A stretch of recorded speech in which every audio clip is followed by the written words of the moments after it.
I got to call Zach real quick. Give me a sec. I'll be right back. Yeah. You hold down the fort? I'm going to start the show.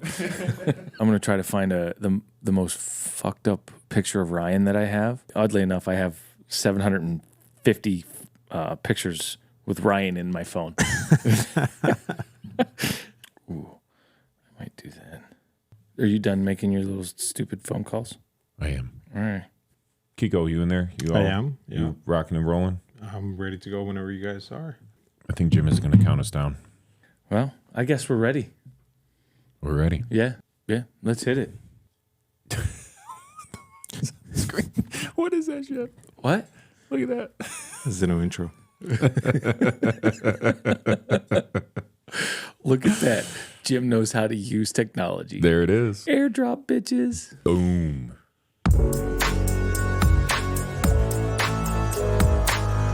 Welcome back to Middle Stage, everybody.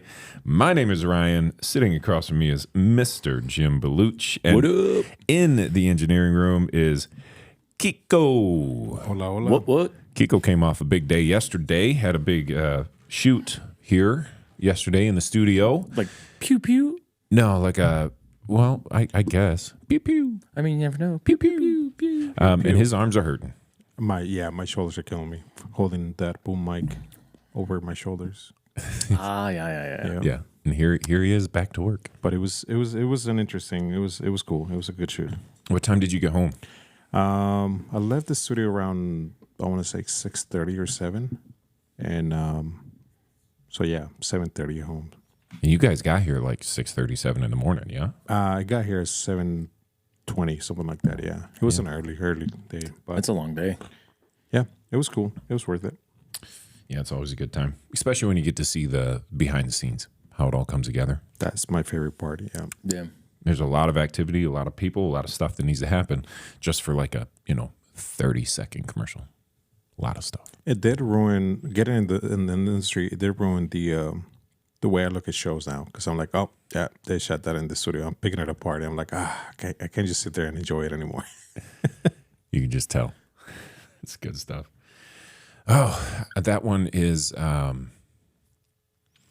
So Josiah introduced me to a lot of that stuff years ago from my agency. I had hired him on to come in and do a bunch of higher-end production for some of my corporate clients. And he's been doing stuff like this for many, many years. And then he called me up one day, and he's like, yeah, we need a couple extras for this commercial.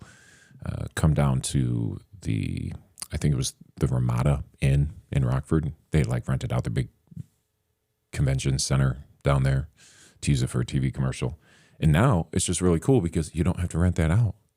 Now you got it all right here in the studio. Yeah, that's pretty cool. It is. It's amazing. That's the magic of TV, right? Mm-hmm. TV and technology. Yeah, absolutely. So we were just talking about how you have some tests. Yeah. We talked about it before a little bit, like getting older, and I got a colonoscopy and endoscopy scheduled. So the upper and the lower. I'm not really looking forward to it, but like I know you got to do it. Do you have to do a cleanse before Yeah, that? absolutely, dude. They stick a camera up your ass, Oh my like, and down your throat. So, like, I'm not looking forward to it, but I want to get it done and do my due diligence to stay healthy. What caused you to want to get these tests? One, just getting a little older. Secondly, I've had some like stomach issues, like bloating and stuff like that. So I just wanted to get it taken care of, and it's pretty typical. You need some maintenance every once in a while. I'm feeling that a little bit myself. Yeah, Yeah. it's crazy. I mean, you go I had to go get blood work and everything, and then it got scheduled, but I still got to do. They do CT scans of just to see everything, and it kind of gives them the pre-procedure standard. But yeah, it's a cleanse. You gotta take like Dulcolax, the magnesium citrate, like the little 10-ounce bottles. No. Yeah, Absolutely. Well, you do one of them the night before, and then like 4 hours before the procedure, you drink the second bottle. But you also have to drink Gatorade or some type of hydration just because they with electrolytes, Yeah. but nothing red because it can stain the inside of your colon. I was like, oh, okay, so like Dude, I can imagine it right now. You take the wrong color thing, and get some blue Gatorade, like I almost don't know, man. You start shitting green, Right. or something, or even worse if it's red, and now you look down, you're like, yeah. am I bleeding? Yeah. So I went to Rockford Gastro over by OSF. Uh-huh. They so originally I was scheduled to go to Mercy Health, and to be quite honest, I just didn't. I don't like their. I know the new hospital and everything. I just don't like their facilities at all. It creeps me out, and I just felt a lot more comfortable at Rockford Gastro.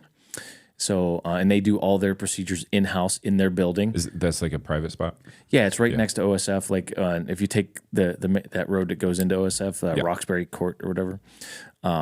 But there's like the doctors that they have there. So the gentleman that's doing, he's a U of I medical school, and he did his something else at Harvard. So I'm like, okay, like I'll take that. Like, thank you. It's funny how that goes when all you have to do is have a certain university attached to your name, and now all of a sudden you've got all this clout. Well, at Harvard Medical School, man, like I just okay. There can be shitty doctors from any school. I get that. Yeah. Not as many from Harvard. It's just not. It's like, how does that happen? What was the first doctor that was perceived as the best simply because they went to Harvard? Strange. Dr. Strange. You get what I'm saying? Like, Yeah. at what point did Harvard become prestigious at that level? I think it way predates us. Like I can imagine, but like, what happens? Like, is it just branding? Is it we charge enough money? Is it the type of people that you're attracting? Is it the result of the education? I think it's the result of the education and the people that are, that have went to school there and what they've. Now, the schools take a lot of credit for the hard work of a lot of individuals. Yeah. You know what I mean? The research and stuff, but I think they also do a lot of medical research at those places. So not only they're using the smartest and brightest people in the world, they're also facilitating good research and development. Yeah. It reminds me of a topic that we talk about all the time: travel baseball training. Yeah. Love your t-shirts. Yeah. There's a lot of programs out there that claim all these accolades from all these players that go on to play at a decent level at college, and some of them end up playing in independent or professional baseball. But many times, if not most times, it had nothing to do with the experience they had at that program or on that team. True. Very true. But they get to claim that they developed a player for that. And I'm like, well, that kid was going to make it no matter where they were at. Sometimes. But if that kid stays in one organization the entire time, I'm pretty confident that they had a significant direct impact on that young individual. Of Whether course. it be softball, soccer, baseball, whatever.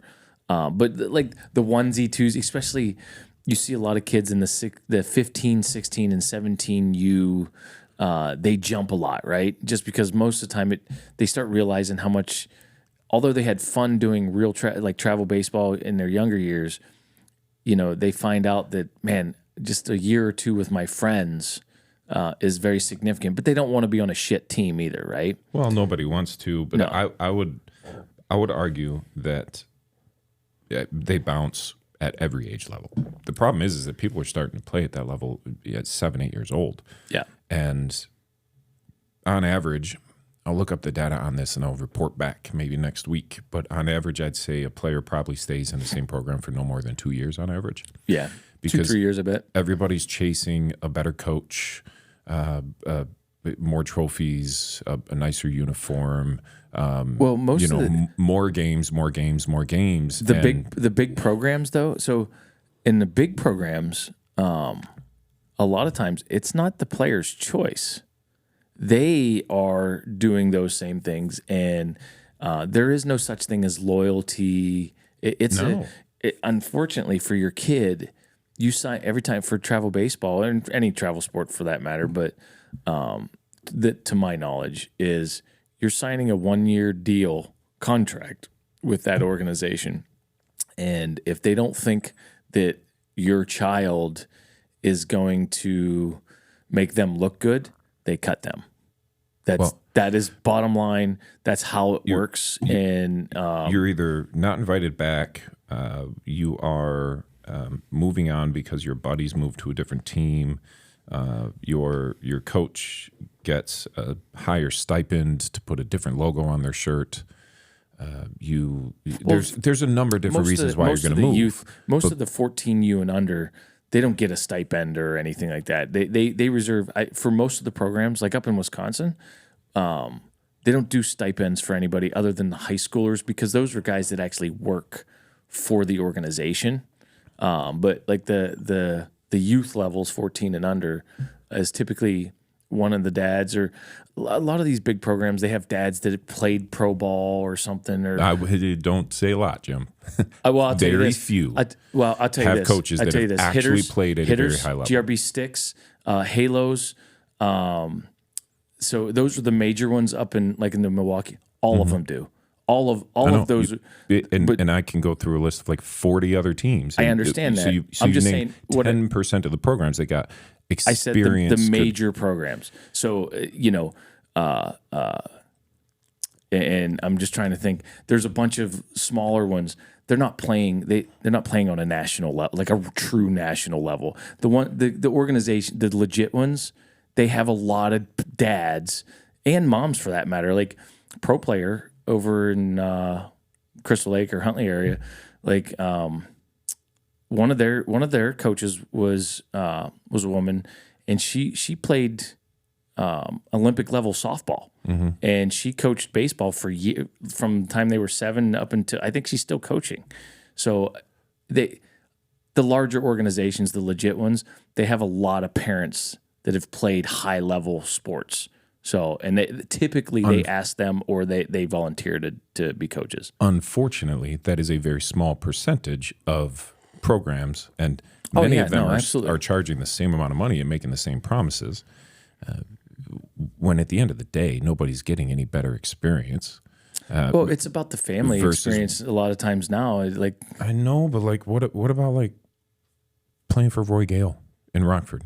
What about? There's nothing wrong with that. I know. My point is that you've got teams that play at that level, and then that coach who's got no real reason to think that he's all that great of a coach decides that he's going to start a travel team, and he takes that team out and now takes a team that was paying $150, $200, $250, $300 per player, and takes that same team with the same coaches and starts charging them $1,000, $1,200, $1,500, $2,000 per player for the same coach, playing against the same talent, getting the same training in the same community. And that's what I don't like. A lot of times it's those fees are to rent fields or indoor facilities. They have to buy their own uniforms, right? Like they got, so they try to make it look good. And so in the train, like you said, not all that money's going to the team, Jim. No. We're not naive to no, but that. I will. A big chunk of it is going to the person who owns the rights to the logo you're putting on the shirt. I don't believe that. You don't need to believe it. It's the truth. I've spoken with half of them. For organizations, yes, but if it's a onesie twosie team, they're not doing that, man. That's just not factual. How many one-off teams do we have? There's a ton. Versus one-off teams that assign themselves to a label underneath a bigger organization. No, absolutely. It's for profit. Nobody's doing this as a nonprofit. I mean, there are nonprofits out there: HCC, YMCA, State Line Baseball, Roy Gale Baseball. Yes. Those are all nonprofit organizations, and nobody's making any money off of them. Anytime it's a travel organization, and not a community recreational league, it is absolutely for profit. Now, are they making profits? The onesie twosie places, they're not making profits. That's more about just we've seen it in our community, in Roscoe, like somebody, there was the one team, the like Forest City Blues or whatever it was. There was a team, there was a bunch of families that said we would like to stay together and do that. That's not nobody's making money off of that. There are a couple where it's just a dad, but the thing is that if it's just that one team, you're not associated with an organization. Sure, you have to absorb additional costs like insurance and uniforms and things that most people forget those costs exist. Right? Yeah. So it's going to cost you more per player, but it's not going to cost you $1,000, $1,500, $1,750, $2,000 per player to make that happen. No, but there like are you said, some that have been legit honest and say, this is the cost. I'm passing it down to the players. If you want to do this, let's do it. However, the problem is that you're already going to pay more no matter what. And you're going to get no better experience than if you just stayed in a larger community league and supported that organization. And I know we're so you're largely paying more we're money for the about, same thing, Jim, and it's so largely we're it's talking dumb. about baseball, right? Yeah. But I will say from a football, so it can be in any sport. From a football standpoint, we did the Rockton Rebels, and I will tell you 100% that experience was unlike anything that they had with the other football leagues that they were in. And It was a very, very different concept. concept. It was a group of families that bought into it, and it was more expensive. But we are fun. Even for like some of the other organizations, they still fundraise. So did we. We sold liquor wagon tickets, and we used that to pay all of our fees, buy new equipment when we needed it. And like the first year when we first started it, for instance, like it was football. So typically one of the Junior Indians or Mactown or whatever, it was like $200, $225 per athlete. Our first year we were $600, but we had a $400 helmet. Matter of fact, we were in the hole at $600 a kid just on the uniform. Yep. So we did a couple fundraisers to do it, and then we got a couple sponsors. Like $1,000 or $2,000 sponsor, and because in order to run that team to be in a Chicagoland Pop Warner, we had figured out it costs $15 to $20,000 to do that because of all the equipment that we have to have. Yeah. Right. Year 2 was a little bit better. We only charged our players $300, but that paid all the admin fees for the league and insurance and things like that. And then we still did fundraisers because we took on new kids and we had to get new stuff or new uniforms and things like that. So, and that experience was unlike anything else. I mean, it just was. But again, that was a group of families that wanted to make sure that experience was as special as it could get. And those parents bought into that. And, the coaching staff that was with me, they bought into that. And we all got to see it happen. And I tell you, there will never be a year like my son's 8th grade year for football. There will never be another one like it for me. I feel you, man. I feel you. It's all about the memories. It was. And that year we did some cool things and we got the high school involved and like it was really neat. But I don't disagree that there's a lot of bullshit out there in all travel sports. But you're not going to change it. It's hundreds and hundreds of billions of dollars are being spent on this. I refuse to accept the idea that we cannot make a change for the better. I think we can. I will always fight to do what's right. I have a passion for the sport of baseball. I have a passion for youth development, and when those things marry together, I'm not going to give up trying to make it the best it can possibly be for every parent, every kid in every community that might be able to feel the result of all of the great work that these wonderful people are putting into this sport for our area. I think it has to. I think that it has to be that way. But in the end, and I know you accept this, and it's just like we know that other side is there. It's not that is not going away.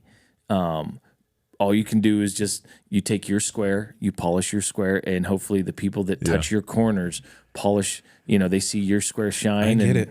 It's just as long as I continue to have conversations where coaches admit to me that they are not worth the amount of money that the organization is charging the players on their team, I will continue to fight to eliminate that problem. Yeah. Because I just don't like to see parents and kids wasting money on something that just leads to disappointment and failed expectations. I find teams and organizations in Illinois they feel much more scammy than teams and organizations. That might be an from Illinois Wisconsin. thing. It is. I'm just telling you, like it all feels very